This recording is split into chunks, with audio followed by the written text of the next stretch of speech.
Revision of job costing. तो job costing and batch costing ये भले ही नया टॉपिक है, but it is actually an extension of material chapter and also it's an extension of cost sheet. तो batch costing के अंदर ये आता है कि एखादे कंपनी ने एट ए टाइम कितने यूनिट्स बनाना या एक बैच में ज्यादा से ज्यादा कितने यूनिट रहना, ये बैच कॉस्टिंग का रहेगा. तो बैच कॉस्टिंग में तुमको EBQ ये निकालना पड़ता है. How to calculate EBQ? 2 into annual demand into setup cost divided by CCPU PA under the root. इससे जो आंसर आता है वो बताएगा कि नंबर ऑफ यूनिट्स कितने एट ए टाइम मैन्युफैक्चर करना. अगर इतने यूनिट बनाएंगे तो तुम्हारे दो कॉस्ट ये हो जाते हैं. कौन से दो कॉस्ट? एक सेटअप कॉस्ट एंड एक कैरिंग कॉस्ट. तो सेटअप कॉस्ट निकाली जाती है annual demand by batch size into setup cost per setup, और कैरिंग कॉस्ट निकाली जाती है half of the batch size into CCPU PA. अगर तुमको ऐसे ही क्वेश्चन है, पहला क्वेश्चन जिसके अंदर इंटरवल पूछा है कि दो बैचेस के बीच में का गैप कितना, इसको निकालने के दो तरीके. एक 365 divided by number of batches, तो तुमको डायरेक्ट आ जाएगा कि कितने बैचेस बनेंगे. या फिर साल का कितना कंजम्पशन है 48,000 डिवाइड बाय 365, एक दिन का कंजम्पशन आएगा. फिर एक बैच में कितने बना रहे उसको डिवाइड बाय एक दिन का कंजम्पशन करो, तो तुमको वो जो बैच का प्रोडक्शन है कितने दिन चलेगा ये तुमको आ जाएगा. तो इसमें 30 डेज है. तो एक तो 365 by total number of batches, या फिर एक दिन में कितना कंजम्पशन और जो बैच में प्रोडक्शन हुआ है उसको खत्म करने के लिए कितने दिन, इसको प्रोपोर्शनेट कैलकुलेशन करके आ जाएगा.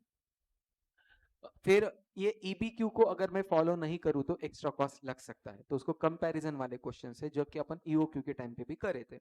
Annual demand by order size, number of orders आ जाएंगे. नहीं ये नहीं है क्वेश्चन. हाँ, annual demand by batch size, number of batches आ जाएंगे. अगर बैचेस पॉइंट्स में है तो उसको तुम राउंड ऑफ कर सकते हो अपर साइड. अगर पॉइंट्स में रखना है तो वो भी कर सकते हो, कोई प्रॉब्लम नहीं है, पर generally upper side round of किया वाला अच्छी बात रहेगा. फिर इसको सेटअप कॉस्ट से मल्टीप्लाई करके टोटल सेटअप कॉस्ट.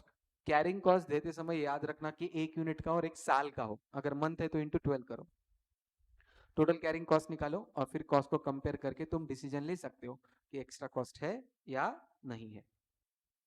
फिर उसके बाद अपन आए थे अलग अलग जॉब कॉस्टिंग के. जॉब कॉस्टिंग के अंदर तुमको जॉब शीट बनानी पड़ती है. Job sheet is nothing but cost sheet. सिर्फ उस जॉब की रिलेटेड कॉस्ट ऐड करने हैं, मटेरियल होंगे, लेबर होंगे, ओवरहेड्स हो. बट ओवरहेड निकालते समय तुमको ओवरहेड रिकवरी रेट्स ढूंढने पड़ेंगे. Generally overhead recovery rate labour आर के बेसिस पे हो सकते हैं या टोटल वेजेस के बेसिस पे हो सकते हैं. जैसा एडमिनिस्ट्रेशन ओवरहेड है तो फैक्ट्री कॉस्ट पे रहेगा, फैक्ट्री ओवरहेड है तो एक तो डायरेक्ट वेजेस पे रहेगा. ऐसा कुछ ना कुछ तो एक बेसिस रहेगा, एक तो क्वेश्चन ने दिया रहेगा, नहीं तो तुमको दिमाग लगा के डिसाइड करना है कि आर बेसिस पे करना है, टोटल वेजेस बेसिस पे करना है, प्राइम कॉस्ट पे करना है, फैक्ट्री कॉस्ट पे करना है. तो उसके अलग अलग रेट निकाल के तुम वो रेट्स बेसिकली यूज कर सकते हो. जैसे कि क्वेश्चन अपन ने किए जिसमें, हाँ ये वाला क्वेश्चन नंबर 10, जिसके अंदर अपन ने factory overhead rate direct wages basis पे निकाले, administration overhead cost of production के बेसिस पे, selling and distribution cost of production के बेसिस पे. तो ये परसेंटेज में निकाले, इसके ओपूस भी लिखे वाले हैं. 28.75 का मतलब अगर 100 रुपए का कॉस्ट ऑफ प्रोडक्शन है तो सेलिंग एंड डिस्ट्रीब्यूशन 28.75. जो डिनोमिनेटर होता है वो 100 पकड़ना और आय वाला आंसर न्यूमरेटर पकड़ना, फिर तुमको ओवरहेड रिकवरी रेट्स मिल जाएंगे. तो एक क्वेश्चन एक पेक्युलियर टाइप का था, क्वेश्चन नंबर 13, जिसके अंदर स्टोर लेजर कार्ड बनाना था. फिर स्टोर लेजर कार्ड के अंदर तुमको इशू कॉलम से कंजम्पशन मिलेगा. कॉस्टिंग में सबसे ज्यादा इंपॉर्टेंट है कंजम्पशन, परचेसेस इंपॉर्टेंट नहीं है. तो ये कंजम्पशन इशू वाले कॉलम के कंजम्पशन मिलके कॉस्ट शीट तुम बना सकते हो बेसिकली. तो वो कॉस्ट शीट बनाया अपन ने और अलग अलग बेसिस पे प्रॉफिट ऐड करना है. अगर तुमको प्रॉफिट परसेंटेज ऑन सेल्स दिया है तो तुमने सेल्स को 100 रुपए अजम्पशन कर लो, फिर प्रॉफिट 25% दिया तो 25, तो टोटल कॉस्ट हो जाता है 75. उस 75 को टोटल कॉस्ट से कंपेयर करके क्रॉस मल्टीप्लाई करके प्रॉफिट नहीं तो सेल्स निकाल सकते हो. सेम वे ऐसे ही बाकी क्वेश्चंस भी थे. एक क्वेश्चन नंबर 14 जिसके अंदर तुमको 3 महीने का निकालना था, जिसके अंदर पहले तुमको क्वांटिटेटिव डिटेल निकालना था क्योंकि opening closing stock of finish goods मिले. Opening closing stock of finish good accidental area है कॉस्ट शीट के अंदर, कभी भी गिवन क्वेश्चन से नहीं लेना. कॉस्ट ऑफ प्रोडक्शन को नंबर ऑफ यूनिट प्रोड्यूस से कंपेयर करके क्लोजिंग स्टॉक के यूनिट से क्रॉस मल्टीप्लाई करना। 1250 यूनिट के लिए अगर 12,500 है तो 250 यूनिट के लिए कितना, क्रॉस मल्टीप्लाई करके ही closing stock of finish goods निकालना। यहाँ पे गलती हो सकती है, एक्सीडेंटल एरिया है। फिर closing stock of finish goods निकालने के बाद कॉस्ट ऑफ गुड्स सोल्ड, फिर प्रॉफिट ऐड करना था, सेम वेज पर यूनिट कॉस्टिंग निकाल दिए।